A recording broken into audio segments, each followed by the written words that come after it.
Hola, hoy vamos a meternos de lleno en la historia de un material que, bueno, lo cambió todo. Un material casi mágico.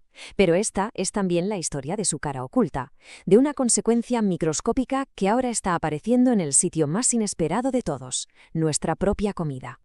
Y todo, absolutamente todo, empieza con una pregunta que suena un poco a broma, ¿no? ¿Cómo es posible que la falta de bolas de billar acabase cambiando el mundo para siempre? Bueno, pues para entenderlo tenemos que hacer un pequeño viaje en el tiempo, hasta el siglo XIX. Vamos con la primera parte, la revolución accidental. Aquí es donde nace el plástico. Y no fue parte de un gran plan maestro, sino más bien el resultado de una necesidad muy específica y de un premio bastante jugoso. $10.000. Ojo a la cifra. Esa fue la recompensa que una empresa puso sobre la mesa allá por 1860. ¿El reto? Encontrar un sustituto para el marfil. Porque claro, el marfil se estaba agotando y el billar estaba más de moda que nunca. Hacía falta una solución y rápido. Y la solución, claro, llegó. En 1860, un tal John Wesley Hyatt se llevó el premio con el celuloide. Pero esto en realidad solo fue el pistoletazo de salida, porque en 1907 Leo Baekeland inventó la bakelita, que ya era otra historia, totalmente sintética, súper resistente, pero la verdadera locura llegó en 1926 con el PVC. Eso sí que lo cambió todo. Y a partir de los años 30, bueno, la familia de plásticos empezó a crecer sin parar. Polietileno, nylon, poliestireno. Entonces, ¿cuál es la clave de todo esto? Pues que, de repente, el mundo tenía un material con posibilidades infinitas. Se podía moldear para hacer casi cualquier cosa, era duradero, versátil y, lo más importante para la industria, y esto es clave, era baratísimo de producir. La era del plástico había llegado para quedarse. Pero ya se sabe, toda revolución tiene sus consecuencias. Pasamos a la segunda parte, el coste oculto. Porque resulta que las mismas propiedades que convirtieron al plástico en un milagro son precisamente la raíz de uno de los mayores problemas medioambientales que tenemos hoy en día. Pensemos un segundo, su gran virtud era que duraba muchísimo, ¿verdad? Pues esa es la trampa, no desaparece. Y como era tan barato, empezamos a usarlo para todo, de forma masiva, sin control, por todo el planeta. Y claro, esto ha provocado unos problemas medioambientales de una escala que apenas estamos empezando a comprender. Y en el centro de todo este lío hay algo tan pequeño que es prácticamente invisible. En esta tercera sección vamos a ponerle nombre y apellidos. Vamos a hablar de los microplásticos.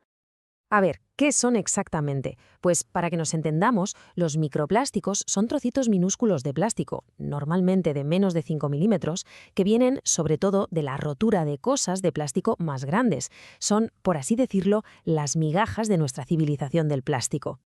Y ojo, que es importante saber que hay de dos tipos, no todos se crean igual. Por un lado están los primarios, que ya se fabrican así de pequeños a propósito para usarlos en cosméticos o en la industria. Pero luego están los secundarios, que son la inmensa mayoría, y que se forman cuando las botellas, las bolsas y todo ese plástico que vemos se va rompiendo en pedazos cada vez más pequeños por culpa del sol, del viento, del agua.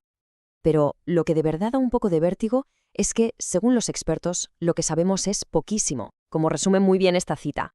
No hemos ni siquiera avistado la punta del iceberg.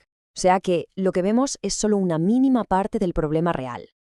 Y esto nos lleva a la pregunta del millón. ¿Cómo es posible que algo tan pequeño acabe afectándonos tan directamente? Vamos a seguirle la pista en esta cuarta sección, del océano al plato. El proceso es, por desgracia, bastante simple. Primero, los plásticos grandes acaban en el medio ambiente, especialmente en los océanos. Segundo, con el tiempo se rompen en microplásticos.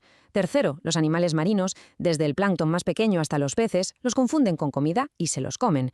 Y cuarto, el paso final. Cuando comemos pescado y marisco, esas partículas acaban entrando en nuestra cadena alimentaria.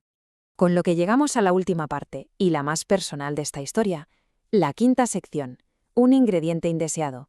Porque esta contaminación ya no es algo que pasa lejos en el mar, no, está literalmente dentro de nuestros cuerpos.